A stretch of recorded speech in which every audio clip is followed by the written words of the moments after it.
abroger le permis de culte qui avait été instauré parce qu'il n'était pas légal.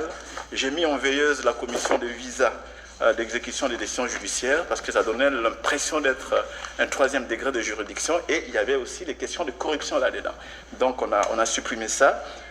J'ai mis aujourd'hui un système de traitement de délivrance des documents officiels, certificat de nationalité, personnalité juridique, légalisation des actes rigoureux permettant l'authentification et la crédibilisation. Bien sûr, à cet égard, 235 certificats nationaux de nationalité, une dizaine d'arrêtés de personnalité juridique ont été signés. Bon, je peux dire aussi qu'au niveau interne, quand je suis arrivé, le cabinet ne fonctionnait pas avec l'administration. Donc c'était très important que nous puissions travailler comme une équipe, puisque les cabinets passagers, donc demain je peux ne pas être ministre, il faut que l'administration fonctionne. La première chose que j'ai fait, c'était de dépolitiser le ministère. Quand je suis arrivé, c'était un ministère comme un parti politique, ça ne pouvait pas fonctionner. Donc il fallait absolument que nous puissions faire en sorte que l'administration soit impersonnelle. On ne fait pas la politique dans l'administration. Et ça, c'est ce que nous avons fait. Bon, le dernier dossier, je vais répondre à certaines questions, c'est les dossiers des Frivao. C'est un dossier qui a coulé beaucoup d'encre. Il y a des cas de corruption qui continuent. Il y a eu déjà quelqu'un qui a été condamné à cet égard et nous avons effectivement réceptionné pour la première fois 19 millions.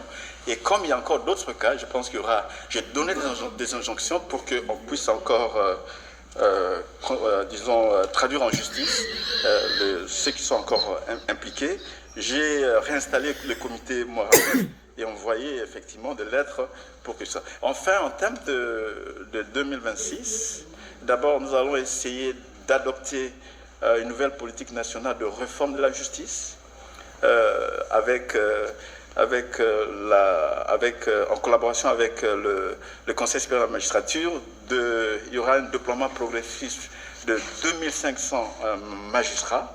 Nous allons accélérer des réformes législatives. Bientôt, il y aura une ordonnance-loi qui va être signée pour la création d'un tribunal pénal économique et financier. Bien sûr, les poursuites vont s'intensifier contre la corruption et les crimes graves.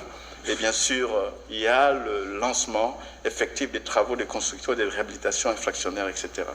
Donc, en guise de conclusion, je peux dire que ce n'est pas nécessaire pour moi de faire du populisme judiciaire. Un ministre de la Justice ne peut pas. Le lieu de la justice, c'est un lieu sacré. C'est un lieu sacré.